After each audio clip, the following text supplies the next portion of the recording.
वैशाख मास की मोहिनी एकादशी का महात्म्य है। गणपति गणेश भगवान की जय। नारायणं नमस्कृत्य नरं चैव नरोत्तमं देवीं सरस्वती व्यासं ततो जय मुदीरयेतः।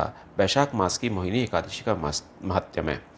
युधिष्ठिर ने पूछा, जनार्दन, वैशाख मास के शुक्ल पक्ष में किस नाम की एकादशी होती है, उसका क्या फल होता है तथा उसके लिए कौन सी विधि है?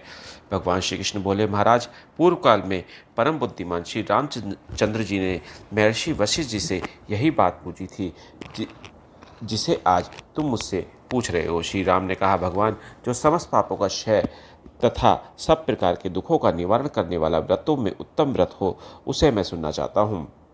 वशिष्ठ जी बोले, श्री राम, तुमने बहुत उत्तम बात पूछी है। मनुष्य तुम्हारा नाम लेने से ही सब पापों से शुद्ध हो जाता है, तथापि लोगों के हित की इच्छा से मैं पवित्रों में पवित्र उत्तम व्रत का वर्णन करूंगा। वैशाख मास के शुक्ल पक्ष में जो एकादशी होती है उसका नाम मोहिनी है। वह सब पापों को हरने वाली और उत्तम है। उसके व्रत के प्रभाव से मनुष्य मोह जाल तथा पातक समूह से छुटकारा पा जाते हैं। सरस्वती नदी के रमणीय तट पर भद्रावती नाम की सुंदर नगरी है। वहाँ धृतिमान नामक राजा, जो चंद्रवंश में उत्पन्न और सत्य प्रतिज्ञ थे, राज्य करते थे। उसी नगर में एक वैश्य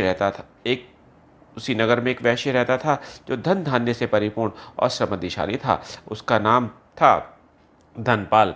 वह सदा पुण्य कर्म में ही लगा रहता था। दूसरों के लिए पोसला, कुआं, मठ, बगीचा, पोखरा और घर बनवाया करता था। भगवान श्री विष्णु की भक्ति में उसका हार्दिक अनुराग था। वह सदा शांत रहता था। उसके 5 पुत्र थे, सुमना, धुतिमान, मेधावी, सुकृत तथा दष्ट बुद्धि 5वां था। वह सदा बड़े बड़े पापों में ही संलग्न रहता था। जुए आदि दुर्व्यसनों में उसकी बड़ी आसक्ति थी। वह वैश्याओं से मिलने के लिए ललायित रहता था। उसकी बुद्धि न तो देवताओं के पूजन में लगती थी और न पितरों तथा ब्राह्मणों के सत्कार में। वह दुष्ट आत्मा अन्याय के मार्ग पर चलकर पिता का धन बर्बाद किया करता था। एक दिन वह वैश्या के गले में बाँह डाले चौराहे पर घूमता देखा गया। तब पिता ने उसे घर से निकाल दिया तथा बंधु बांधवों ने भी उसका परित्याग कर दिया। अब वह दिन रात दुख और शोक में डूबा तथा कष्ट पर कष्ट उठाता हुआ इधर उधर भटकने लगा। एक दिन किसी पुण्य के उदय होने से वह महर्षि कौंडिन्य के आश्रम पर जा पहुंचा।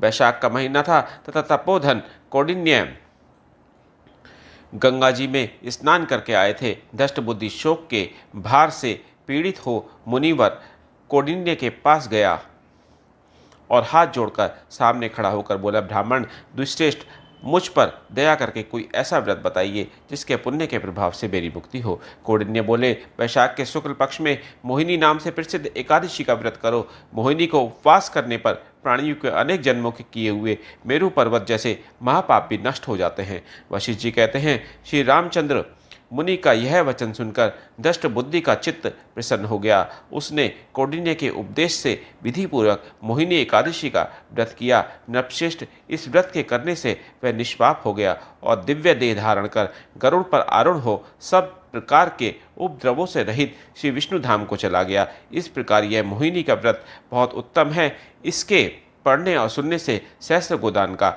फल मिलता है। जय जय श्री राधे कृष्णा। एकादशी महारानी की जय।